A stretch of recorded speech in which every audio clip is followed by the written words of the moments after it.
रमजानमध्ये उपवास सुरू असताना जातीवादी शिवीगाळ करून हल्ला. शेख शाहरुख शेख इब्राहिम यांच्यावर जीवघेणा हल्ला.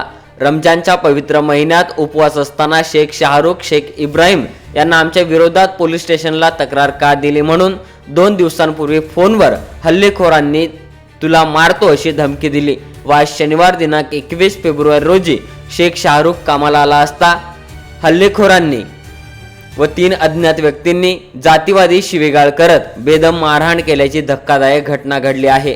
हल्लेखोरांनी जीव घेण्याच्या उद्देशाने हल्ला केल्याचा आरोप असून या घटनेमुळे परिसरात तीव्र संताप व्यक्त होत आहे. गुंड व्यक्तींना पोलिसांची वचक राहिली नाही. ताडकळस पोलीस स्टेशन हद्दीमध्ये गुन्हेगारीचे प्रमाण वाढले आहे असे दिसून येत आहे. धार्मिक सौहार्दाला तडा देणाऱ्या या घटनेचा तीव्र निषेध होत असून दोषींवर कठोर कारवाई करण्याची मागणी शेख शाहरुख व नागरिकांकडून केली जात आहे. मला मारणारे नाव आहेत लक्ष्मण देशमुख, सुदर्शन आवरगण, वैजनाथ काळे, गणेश वावरे आणि ह्यानं मला मारहाण खूप केली आणि ह्याचे मेन आरोपी मला 2 दिवसाखाली धमक्या दिल्या. आता कॉल करू म्हणजे तू मारतो, तो टंगडतो, तुला जिवंत मारतो. माझ्याकडे कॉल रेकॉर्डिंगचे पुरावे आहेत. मग अजून म्हणजे त्यासोबत जेवढे त्याला पण मारतो, भेटल्यावर रस्त्यानं कुठं बी मारतो. आणि त्याच्यातले मेन जे आरोपी आहेत ते विशाल रामकिशन भोसले आणि दौलत शिवाजीराव भोसले हे 2 आरोपी आणि 2 मास्टर माइंड आहेत. ह्यांनी मला खूप त्रास दिला आहे आणि कधी खूप धमक्या दिल्या. तर मी अर्जाद्वारे पत्राद्वारे पोलीस स्टेशनला तक्रार पण केलेली आहे याची. माझं काल 2 दिवसाखाली प्रकरण झालं होतं.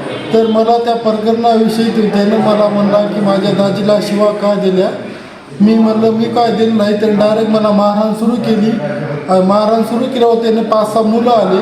5-6 मुलं येऊन त्यांनी मला चाकू घेऊन आले. काय घेऊन आले की कशानं मारू लागले की पाईप, खुर्च्या, लॅपटॉप फेकून मारला माझा आणि चाकूचा वार करू लागला. तेव्हा मी त्या पलीकडच्या रूममध्ये जाऊन बसलो आणि माझं डोकं फोडलं आणि माझ्या हाताला मारलं.